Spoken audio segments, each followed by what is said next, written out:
नमस्कार. रातराणी. लेखिका अनुराधा कर्वे. अभिवाचन अनुराधा कर्वे.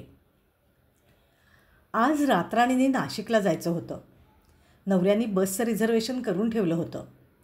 नंदेच्या मुलीचं लग्न आलं होतं 2 महिन्यांवर.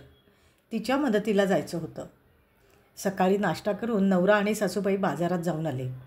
नंदेनी पाठवलेल्या यादीप्रमाणे सामान घेऊन आले. मी स्वयंपाकाचं बघत होते. इतक्यात माझ्या सासऱ्यांचे स्नेही आप्पा पेंडसे घरी आले. सासूबाई आणि नवरा त्यांच्याशी बोलत होते. मी सर्वांसाठी चहा घेऊन आले. आप्पांचा फेस रीडिंगचा गाढा अभ्यास आहे. चहा पिता पिता माझ्याकडे पाहून म्हणाले, पुढचा महिनाभर विचित्र प्रकाराला सामोरं जावं लागेल, तेव्हा सांभाळून राहा पोरी. आप्पांचा होरा सहसा चुकत नाही. दुपारी जेवून मुलगा शाळेत गेला.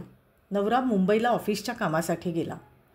मी आणि सासूबाईंनी आणलेलं सामान भरून बॅग तयार केली. संध्याकाळी स्वयंपाकावरला, जेवणं उरकली.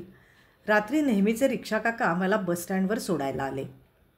थोड्याच वेळात नाशिकची बस लागली. आत चढून मी बॅग डोक्यावरच्या रॅकवर ठेवली. सिंगल सीट, खिडकीची छान जागा होती. गाडी लागू नये म्हणून गोळी घ्यायला गेले तर लक्षात आलं पाण्याची बाटली घरीच विसरली आहे.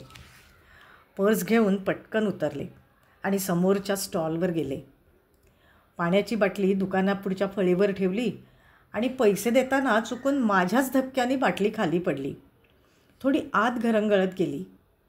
मी खाली वाकून बाटली घेत असताना डोकं जोरात फळीला आपटलं. बहुतेक फळीचा लोखंडी हूक डोक्याला जोरात लागला असावा, कारण कळ अगदी मेंदूत गेली. थोडंसं चक्करल्यासारखं झालं. स्टॉलवरच्या दादांनी बसायला स्टूल दिलं. या गोंधळात बहुतेक नाशिकची बस सुटली आणि त्या जागी दुसरी बस येऊन उभी राहिली. तीही बस निघण्याची घोषणा झाली आणि स्टॉल दादांनी मला तशी सूचना दिली. डोकं हाताने गच्च धरून पर्स सांभाळत मी गाडी पकडली. 2 मिनिटात गाडी सुटली. खिडकीतून छान गार वारा येऊ लागला. पण डोक्याला मोठं टेंगूळ आलं होतं आणि चांगलं ठणकत होतं. डोकं जड होऊ लागलं होतं. तसं जीभही जड होत होती. झोप आली का शुद्ध गेली कुणास ठाऊक. सकाळी 7 वाजता बस बेळगाव स्टँडवर थांबली. मला हाक मारून हलवून हलवून कोणीतरी उठवत होतं, पण डोळा उघडतच नव्हता. डोकं सुन्न झालं होतं आणि बोलताही येत नव्हतं. मला बसमधून उतरावं लागलं. कशी तरी खाली उतरून एका दगडी कट्ट्यावर बसले. माझा अवतार बघून लोक हळूहळू चौकशी करायला लागले, पण मला काहीच समजत नव्हतं. समोरच्या हॉटेलातून हॉटेलवाला आला आणि चौकशी करू लागला. माझी अवस्था बघून त्यांनी मला जवळच्या पोलीस चौकीत नेलं. पोलीस चौकीत सकाळच्या ड्युटीला एक महिला पोलीस अधिकारी होत्या. त्यांनी बरेच प्रश्न विचारले, पण मला कशाचंच उत्तर देता आलं नाही, कारण मला काही समजतच नव्हतं. मी अधूनमधून टेंगळावर हात ठेवून कणत असावी. त्यांनी माझी पर्स उघडून तपासणी केली. त्यात त्यांना नाशिकचं तिकीट सापडलं आणि मी पोचले होते बेळगावला. कशी? कोडच होतं. त्यांनी माझ्यासाठी चहा बिस्किटं मागवली. गरम गरम चहा प्यायल्यावर जरा बरं वाटलं. इतक्यात मोबाईल वाजला. नवऱ्याचा फोन होता. नाशिकला सकाळी 6पर्यंत गाडी पोचली होती. भाचा उतरवायला आला होता, पण माझी फक्त बॅगच तिथे पोचली होती. काळजीनं भाच्याने नवऱ्याला फोन लावला होता. मोबाईलवरचं मराठी भाषा ऐकून पोलीस स्टेशनातल्या एका मराठी जाणणाऱ्या ऑफिसरने नवऱ्याशी संपर्क साधला. माझा फोटो काढून नवऱ्याला पाठवला. ओळख पटली. नवरा मुंबईहून बेळगावला यायला निघाला. पोलीस अधिकारी बाईंनी डॉक्टरला फोन करून बोलावलं.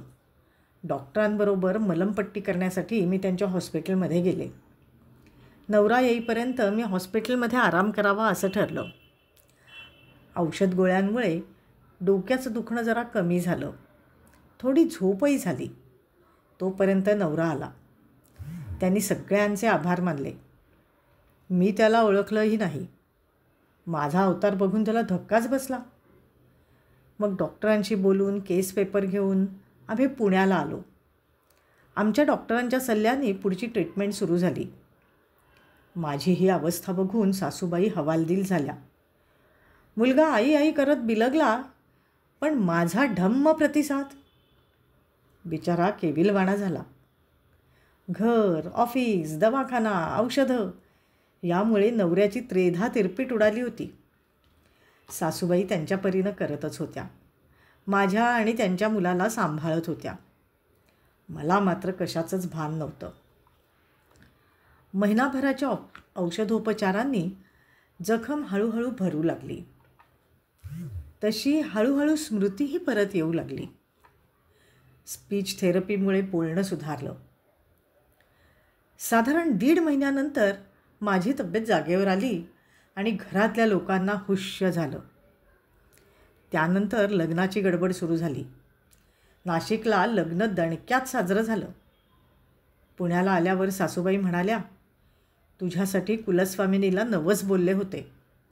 तू बरी झालीस की पाया पडायला येऊ. आता मी आणि सासूबाई आंबेजोगाईला निघालो आहे रात्राणीने.